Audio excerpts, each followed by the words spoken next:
ESPN did this really, really awesome, I guess, kind of analysis where they got experts in, and those experts were asked to decide on the best all-time XI World Cup squads for each and every single country. So a guy by the name of Liam Brickhill, I think he probably works for ESPN. Liam's done his analysis, and this is the squad that he's chosen. Now, before we go into it, I wanted to do my own analysis, of which I believe is the best XI of all time. So just bear in mind when we're looking at this, this isn't an all-time XI. We are looking exclusively at their World Cup performances. So I don't care how good you are in your career. We are looking exclusively as to how you performed in your World Cup performances. Now, before I get into this, I must just say, and this isn't directed at anyone in particular, I believe that there are a lot of specialists out there, a lot of selectors, a lot of ex-players that really don't go into as much depth in their analysis when selecting squad, when forming opinions about this beautiful game that we all love. I don't believe they do it to the extent that we do at Cricket Banter. So that's the reason why I've decided that I wanted to go ahead and do my own analysis. So let's start off by looking at Liam's squad. So we've got he opens up with Herschel, Hash. He's got JK at 3, AB at 4, Kepler at 5, Bouch, Klusner, Polly, Steyn, Tahir, and Donald. First glance, looks like a great fucking side. Well, let's do an analysis and see how good it actually is. So, moving on, what I did is I took the liberty of actually going into these players' profiles and actually breaking down and segmenting what they've achieved specifically in their World Cup careers. Remember, we're not looking at overall careers here. You could be exceptional throughout your career, but be a poor performer in the World Cup. You will not make this World Cup all-time South African XI. So let's go through this really quickly. We start off with Hirsch, average of 56. That sounds pretty fucking good to me. Hash, pretty good average of 43. We've got JK, who averages 45 with the bats. 21 wickets, average 43 with the ball. That's not so lacquer. Then we've got AB de Villiers. So by the way, before I get to AB, just a bit of trivia for you guys. Jar Cullis is the most capped South African when it comes to World Cups. He's played in 36 different World Cups. Moving on to AB. Now this man was special in general in life, especially when it came to World Cups. So another piece of trivia, AB is South Africa's highest run scorer when it comes to World Cups. He scored 1,207 runs when it came to World Cups, at an average of 63, just over 63. And that's just FYI, actually the highest average that there is when considering a player who's played a minimum of 20 innings. So out of all the players that have played 20 innings in World Cup, AB averages the most. Absolute god. Interesting fact about AB and his World Cup career, not many people know this, he actually scored 4 ducks in his first 8 innings in the World Cup. So not off to a great start. He's a great player. I wish he was part of this World Cup squad coming up. Unfortunately, he's not in contention. Don't want to get into it. I'm just going to get upset. And just in case AB's stats weren't good enough with the bat, an average of 64, highest run scorer of all time, highest average of all time, just in case his inclusion was any doubt, he also averages 21 with the ball in World Cups. Cool. Next up, we've got Kepler Wessels. So looking at this, 405 runs, an average of 40.5, something doesn't feel right to me that he's been included in the squad. I'm sure we could find a player that has a better World Cup average. Also, Kepler is traditionally an opener at the worst, a number 3. He feels like he's batting out of position here. So I'm going to do an analysis to see what I would change out of this lineup over here. Next, we've got Bouch. He's averaging 27 with the bat. Doesn't sound really high, so he's another player I'd like to look at. Then we have the king, the World Cup king, Lance fucking Klusner. How's this for a World Cup record? An average of 124 with the bat and an average of 22 with the ball. That is ridiculous. Okay, that is insane. Never mind making the South African all-time XI. He makes any World Cup XI of all time. Fact. Next, we've got Polly. Now, I cannot for the life of me understand why he has been included in this World Cup all-time XR. Remember, we're looking specifically at World Cup performance. Polly, absolute legend. Love the guy. And batting average of 17 and a bowling average of 31 as your all-rounder. Surely we could find someone better in the World Cup, in a better performer in World Cups for South Africa. Then we've got Steyn, absolute legend, as we all know. Then we've got Donald. Nice little piece of trivia for you about Alan Donald. 38 wickets, average 24. He has the most wickets in World Cups for South Africa. Pretty cool. And then we have my man Imran Tahir. An average of 16, 29 wickets. What an absolute limited overs legend. I think it is an absolute disgrace that CSA did not extend his contract even by 1 year. And that kind of forced him into retirement. This is the brains trust that we're talking about. It fucking irritates me. He is our best and most important limited overs bowler. He has been our best limited overs bowler in ODIs and T20s for a number of years now. And what does CSA do, Cricket South Africa? Let's not give him a contract. I'm going to get upset, so I'm going to stop talking about it. Cool.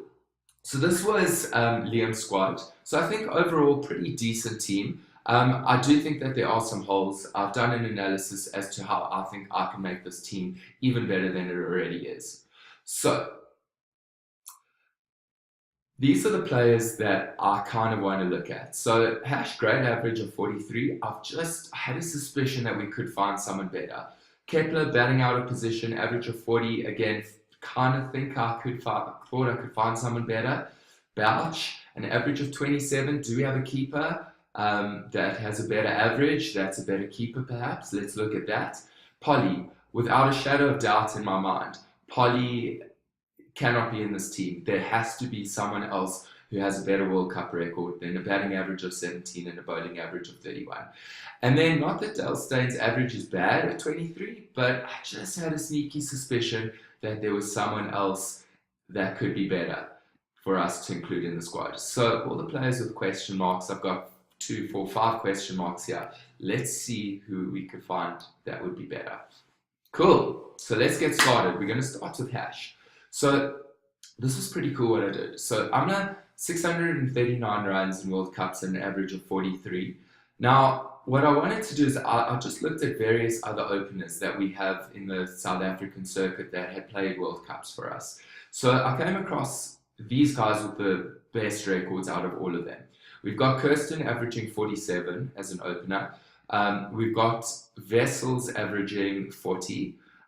We've got Andrew Hudson averaging 48. And we've got Peter Kirsten averaging 68.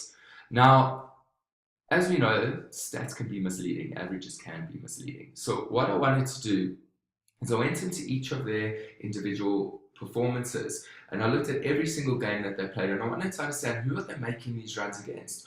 Are they making these runs against the big sides, or are these averages inflated by playing the minnows? So what you can see in red over here is their runs and averages without minnows.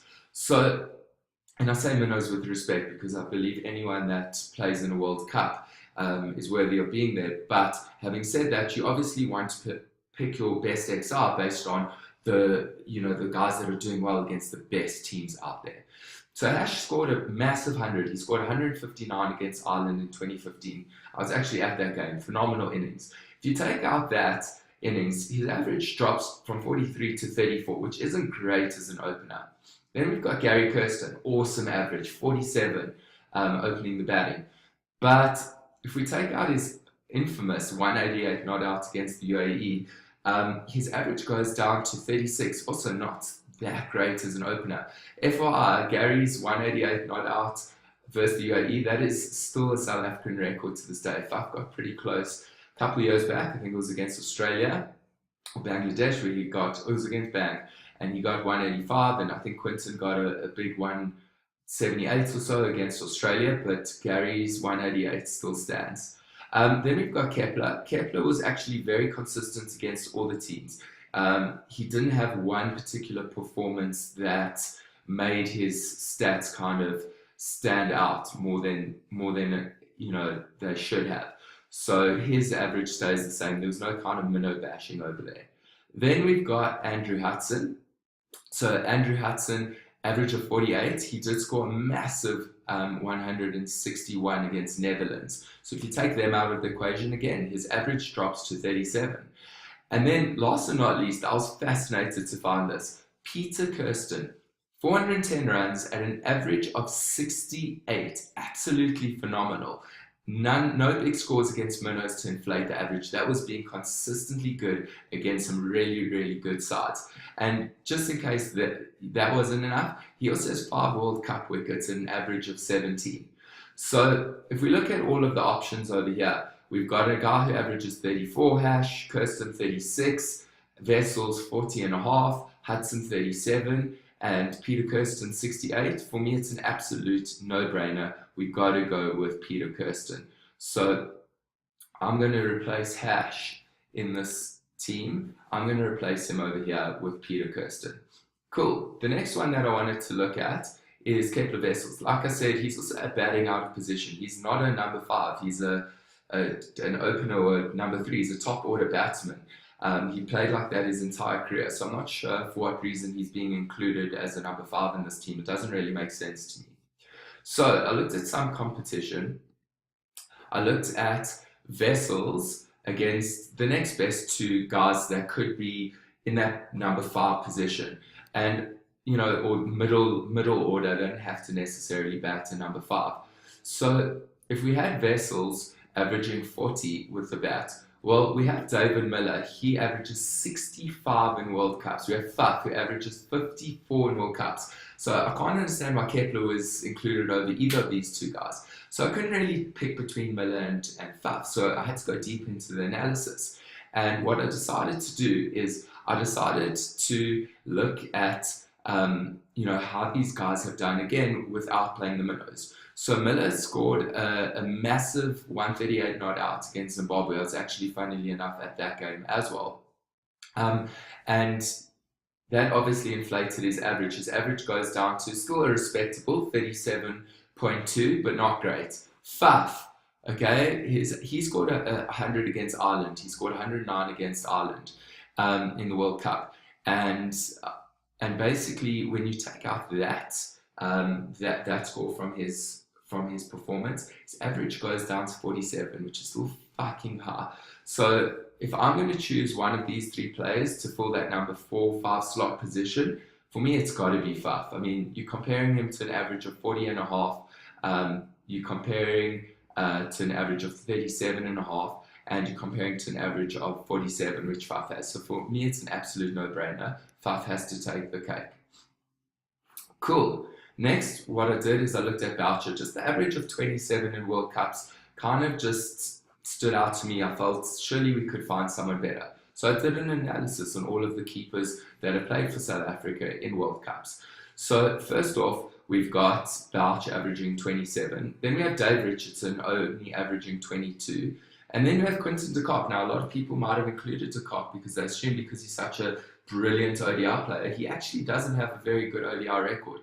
I'll put money on the fact that that's going to change in the next, month or 2. In the next World Cup, he's going to be massive for South Africa. He's going to be absolutely phenomenal. But he struggled in the 2015 World Cup in Australia. He only averaged 21.